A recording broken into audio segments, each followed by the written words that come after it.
पंतप्रधान नरेंद्र मोदी आज मुंबईत दाखल होत आहेत। आमदार संजय शिरसाट आपल्यासोबत आहेत, मंत्री आहेत। सर, आजचा दिवस तुमच्यासाठी किती महत्त्वाचा आहे? मला एक आनंदाचा क्षण आहे। पंतप्रधान आज स्वतः 2 तास सर्व आमदारांना आणि मंत्र्याला देत आहेत आणि त्यांच्याशी चर्चा करत आहेत। पंतप्रधानांचा 2 मिनिटाचा वेळ मिळणं मुश्किल असतं।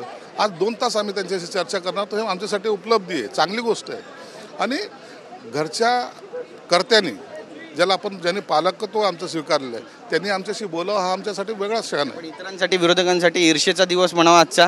हे सगळं जे काही सुरू आहे ते पाहून त्यांच्या नेत्यांना ते कधी जमलं नाही ना, त्यांच्या नेत्यांना कधी जमलं नाही। तिकीट वाटप करणं आणि इलेक्शन लढणं याच्याशिवाय त्यांच्याकडे दुसरा उद्योग नव्हता, पण इथं सगळं विचारलं जातं आहे, ही मोठी गोष्ट आहे।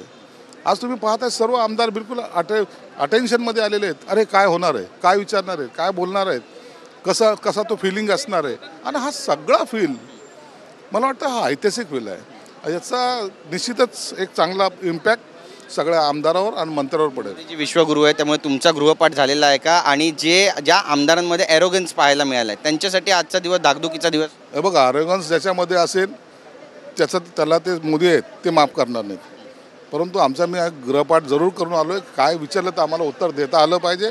दुसरी गोष्ट आहे, आम्हाला ह्या राज्यासाठी त्यांच्याकडून काय घेता येईल हे सुद्धा आम्हाला मांडता आलं पाहिजे। राजकीय प्रश्न विचारायचा आहे, बीडचा प्रश्नी उपस्थित होतोय आणि त्यामुळे धनंजय मुंडे उपस्थित राहणार नाही, त्यांनी आपलं कारण दिलेलं आहे। दुसरं म्हणजे कायदा सुव्यवस्थेचा प्रश्न आहे, याबद्दलही चर्चा होईल? नाही, याच्यावर चर्चा होणार नाही, ती वरच्या लेवलला होईल। मुख्यमंत्री आणि दोन्ही उपमुख्यमंत्री त्यांच्याशी कदाचित पंतप्रधानांची चर्चा होऊ शकते, परंतु कॉमन याच्यामध्ये त्याबद्दल चर्चा होणार। मंत्रीपद कधी जाहीर होणार आहे त्याच्याबद्दलही आता चर्चा, विरोधक प्रश्न विचारू लागलेत। मोदी येत आहेत पण पालकमंत्रीपद महाराष्ट्रात फ्रायडे म्हणजे शुक्रवारपर्यंत सर्व पालकमंत्र्यांची नावं घोषित केली जातील। आमच्याशी बातचीत केल्याबद्दल कॅमेरा पर्सन योगेश गुरवसह गिरीश गायकवाड, TV9 मराठी, मुंबई।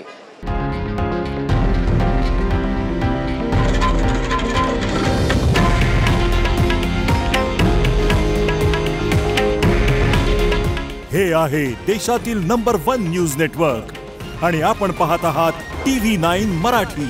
काळजी तुमची, हित महाराष्ट्राचं।